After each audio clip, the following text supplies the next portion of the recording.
merawat anak-anak berkebutuhan khusus kan pasti butuh kesabaran yang ekstra atau mungkin ada perlakuan juga yang ekstra, skillnya juga. Nah, ada nggak sih Kak kendala-kendala yang dialamin? Banyak. Ini seru nih.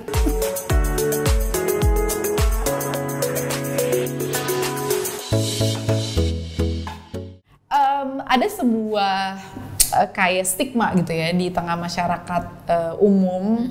Kalau sekarang mungkin anak sekarang atau generasi kekinian menyebutnya sebagai gangguan kesehatan mental. Tapi sebetulnya gangguan kesehatan mental ini adalah satu hal yang sebenarnya bukan hal yang baru.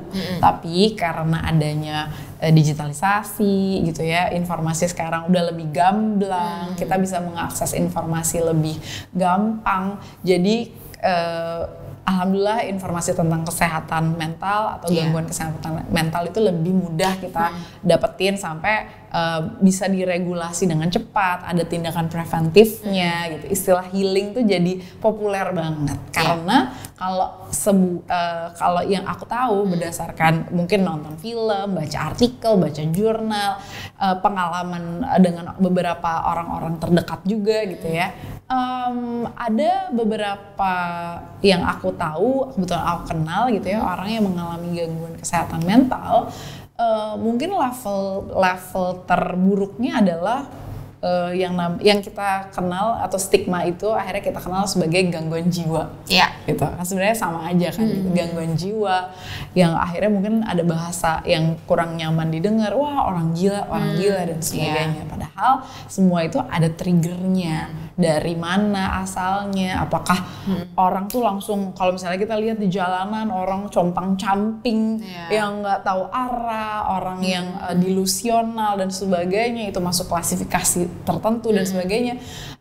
Jadi akhirnya mungkin lewat tayangan yang sekarang nih gitu ya, kami berdua tuh pengen banget kita lebih aware lagi sama orang-orang yang ada di sekeliling kita karena mungkin kita alhamdulillah lebih beruntung gitu ya mendapatkan informasi, bisa meregulasi emosi kita. Tapi ada loh orang-orang di luar sana yang bahkan butuh bantuan orang lain dalam menjalankan kehidupannya karena punya kasus-kasus gangguan kesehatan mental. Iya, benar banget. Dan hari ini kita ngebahas tentang ODGJ atau orang dalam gangguan jiwa. Orang dengan gangguan jiwa. Iya, atau mungkin orang sering membahasakan dengan kasar ya, tadi yang udah seperti Syafira bilang, orang gila lah atau misalnya dengan sebutan-sebutan yang mungkin kurang pantas. Nah, hari ini kita belajar untuk lebih mendengarkan lagi apa sih sebenarnya tentang kesehatan mental di sisi sebelah sana. Dan hari ini juga kita sudah kedatangan seorang teman yang akan bercerita. Dia punya pengalaman hidup berdampingan dengan keluarga terdekat yang mengalami gangguan kejiwaan atau skizofrenia, dan juga hari ini dia akhirnya mengabdikan hidupnya menjadi terapis okupasi. Kita akan tanya juga apa sih terapis okupasi dan juga bagaimana pengalamannya hidup berdampingan dengan ODGJ. Langsung aja ada Karut di sini. Halo. Terima kasih loh mau cerita sama kita. Terapis okupasi. Itu apa sih sebenarnya kalau bahasa gampangnya itu apa? Gampangnya ya. Jadi tugas kita ini adalah menolong seseorang untuk dapat menghidupi kehidupannya, baik itu aktivitas sehari-hari, produktivitasnya maupun mengisi waktu luang, gitu. Jadi kalau untuk anak-anak biasanya aku ngajarinnya bagaimana dia bisa melakukannya secara mandiri. Gitu. Jadi pendampingan gitu ya. Betul. Wow, setiap hari selama 24 jam atau ada jam-jam tertentu aja? Jam-jam tertentu aja. Jadi biasanya aku ngasih terapi itu antara jam 8 sampai jam 4 sore. Jadi hitungannya full day nih ya. Gitu. Betul. Biasanya case-case-nya apa nih yang kakak hari ini mungkin rawat juga gitu? Seperti apa kondisinya? Kalau yang aku saat ini memang fokusnya ke anak-anak ya, gitu, ke anak-anak special needs gitu. Dan di tempatku cenderung ke anak-anak cerebral palsy, gitu, dengan yang mengalami gangguan di gerak motoriknya. Gitu. Jadi memang sebenarnya dalam keseharian juga anak-anak tersebut butuh life support ya. betul butuh life support, butuh bantuan ahli profesional juga, gitu. Dokter semuanya lengkap nih, gitu ya. Nah, aku penasaran juga deh, ketika sekarang kita tahu bahwa ada anak-anak dengan kebutuhan khusus menjalankan kehidupannya, gimana juga mereka adalah makhluk hidup yang tetap harus di nurture, tetap punya hak-hak yang sama, gitu ya, walaupun memang mungkin secara fungsi berbeda dengan yang tidak punya kebutuhan khusus. Nah, itu kan dari mereka. Kita udah sering dengar ceritanya nih, gitu ya, perjuangan teman-teman yang memiliki kebutuhan khusus gitu. Dan they are special. Kalau Mbak Ruth sendiri menjadi seorang pendamping dan yang memberikan pendampingan hidup gitu buat anak-anak nih di sini gitu, karena profesinya.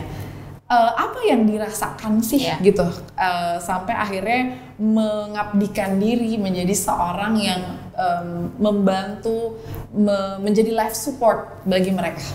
Waktu itu aku memutuskan untuk terjun khususnya untuk ke anak-anak gitu ya, karena awalnya emang aku cinta anak-anak. Aku suka anak-anak gitu. Dan pada saat praktek gitu ya, waktu masih kuliah, kalau aku untuk anak-anak tuh kayaknya lebih tertantang karena aku harus memberikan dasar-dasar di mana mereka harus melakukan sesuatu gitu, melakukan sebuah aktivitas gitu, dan itu merupakan ketertarikan tersendiri gitu ketika melihat seorang anak berhasil kayak megang aja. Itu tuh begitu dia bisa megang itu tuh udah happy banget, seneng banget gitu loh, dengan dia bisa menggerakkan tangannya megang gitu. Biasanya kan anak-anak kalau misalkan yang masih butuh bantuan kan kita bantu gimana ya pegang, karena kan cenderung tangannya terbuka karena mereka kan kaku gitu kan. Nah, gimana nih caranya dia untuk bisa menggerakkan tangannya untuk memegang sesuatu. Gitu. Ada rasa itu ya, membantu walaupun mungkin buat kita yang nggak punya kebutuhan khusus gitu ya, ngeliat itu biasa aja. Tapi buat yang mendampingi, tahu gitu ya sejarahnya, begitu ada satu progres kecil, itu sebuah kemenangan. Di-celebrate banget gitu ya. Yang aku bikin penasaran adalah di dalam menjalani peran itu Kak, apa sih tantangannya? Karena kalau misalnya mungkin kita yang nggak ada di bidang tersebut, merawat anak-anak berkebutuhan khusus kan pasti butuh kesabaran yang ekstra, atau mungkin ada perlakuan juga yang ekstra, skillnya juga. Nah, ada nggak sih Kak kendala-kendala yang dialamin? Banyak. Ini seru nih. Ya, gimana tuh Kak? Terutama untuk diri sendiri ya. Itu tuh kalau misalkan kita ada target gitu kan, ada yang mau kita tuju gitu. Seperti tadi yang aku bilang, tujuan aku membuat anak bisa memegang benda gitu. Tapi kan tiap anak beda-beda gitu ya. Dan itu aku pernah alami. Jadi misalkan targetku 5 kali pertemuan anak bisa menggerakkan jarinya, misalnya gitu kan.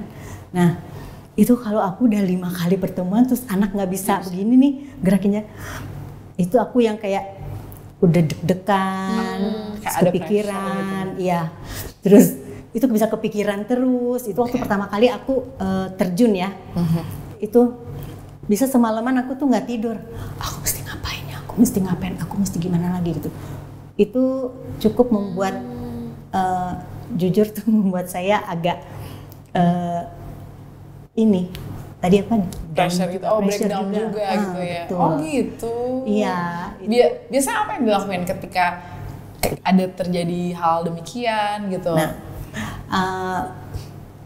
setelah beberapa kali gitu ya menangani anak-anak, terus aku pelajari, oh ternyata satu anak dengan anak lain beda gitu, dan ternyata aku melakukan hal ini ke anak yang ini, oh anak ini cepat gitu. Tapi kenapa dengan anak ini lama? Oh berarti aku harus merubah caranya, cara mengajarnya, cara perlakuan kepada anak ini gitu. Mungkin anak ini harus aku ajak nyanyi-nyanyi dulu gitu supaya dia nggak tegang gitu kan, karena memang mereka rata-rata nonverbal, tapi bagaimanapun mereka punya telinga, punya pikiran, Sense. punya perasaan, Betul, gitu. betul.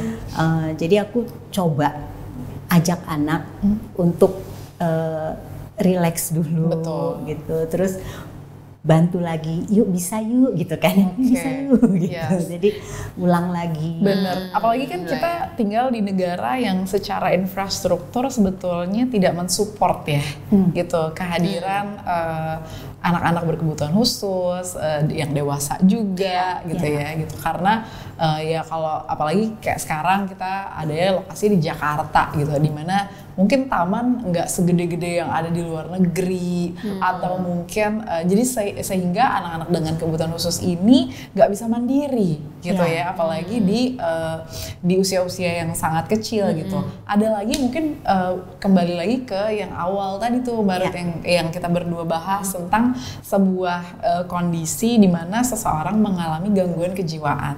Nah jadi apa namanya, sebagai informasi juga, jadi sebenarnya Mbak Ruth ini pernah punya pengalaman untuk merawat keluarga ya, merawat keluarga yang punya gangguan kesehatan jiwa. Betul. Atau mungkin sekarang disebutnya ODGJ gitu ya.